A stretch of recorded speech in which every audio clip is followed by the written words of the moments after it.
I was reborn before the apocalypse. First thing I did? Turn in my awakened space ability to the government, then start hoarding like crazy.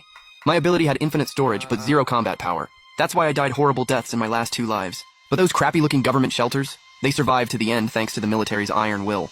Now that I'm back, I realized individual power means nothing against natural disasters. The only way is to work with the government, empty every grain reserve, clear every strategic stockpile, and before zombies evolve, wipe them out with overwhelming firepower while they're still weak. That's the only right move after rebirth. So without hesitation, I grabbed my phone and dialed 911. Hello, I need to report something. I'm reporting an imminent, global-scale public safety catastrophe. Sir, please stay calm. What exactly is the situation? I'm a time traveler. In 1 month, the apocalypse hits. I have infinite storage space. The other end went dead silent. Clearly, the operator thought I was some druggy nutcase. But I continued.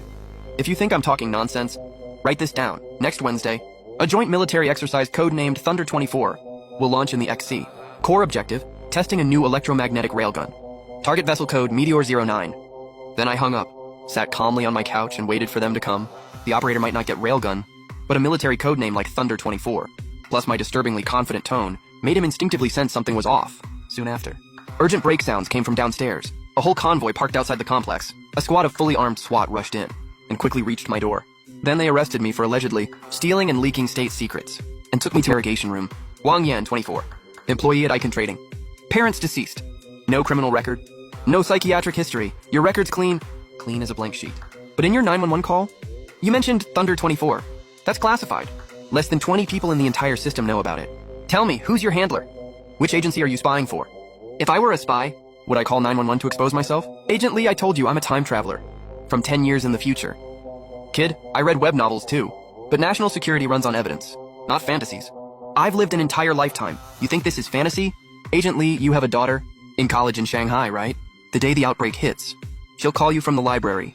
Before she finishes speaking, a mutated classmate will bite through her throat. Before I finished, Li Guodong shot up, staring at me hard. That was his private info. Besides a handful in his file, nobody knew he had a daughter in Shanghai. Are you threatening me? No, I'm stating facts. You told me about your daughter yourself. I'm trying to save the future. In the last life, you were a hero. You charged into a horde with explosives to cover our retreat. I respect you. Li Guodong froze. The weariness and sorrow in this young man's eyes couldn't be faked. You say you have space that can hold an entire nation? Fine. Prove it. 5 minutes later, National Security Bureau secret training ground.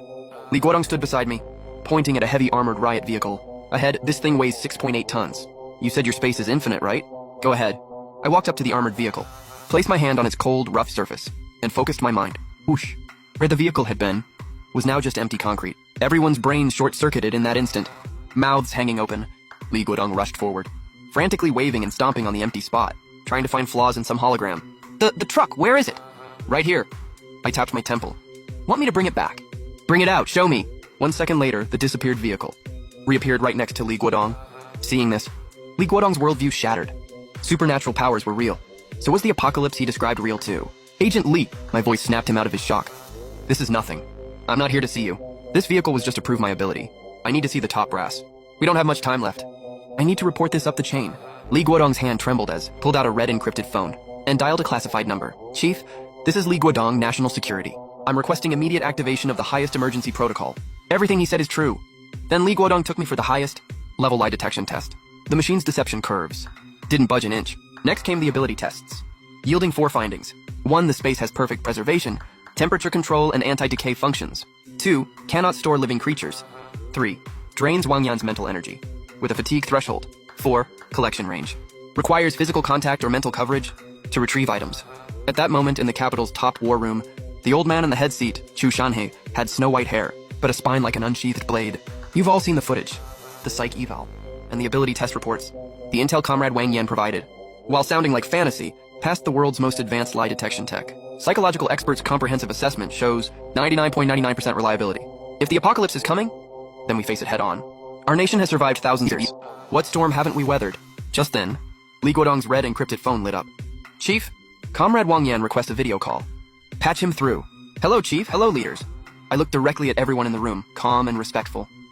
Comrade Wang, we believe in your ability, but your plan is massive. On behalf of everyone here, I have one question. Why must we empty strategic reserves now? Why not leave the supplies in place and fortify defenses? Wouldn't that work too? A transfer on this scale drains the national foundation. I gave a bitter smile. We can't hold them. Before the red rain, all are equal. Last time, July 15th, the red rain fell for 7 days. First week after massive zombie outbreak. Densely populated cities. Fell within 72 hours. Second week, the zombie threat leveled up again. Once the apocalypse starts, over 80% of territory becomes a death zone. We can't build perfect defenses at every single location. If we don't move them now, in 1 month all that food, ammo, production lines, they'll all be buried with the zombies and mutant beasts. We won't even get close. The only way out is before the outbreak. Build underground fortresses. With air recycling systems, block the red rain virus, preserve our production capacity, and eventually rebuild. The room fell into dead silence. Everyone understood. This isn't infrastructure. This is saving civilization's seeds. The old man closed his eyes, silent for a full 5 seconds. When he opened them, those cloudy eyes burned with resolve and determination. Better safe than sorry. We can't gamble. 1.4 billion lives. On a 1 in 10,000 chance this is fake. The old man shot to his feet. Hands on the table. I order.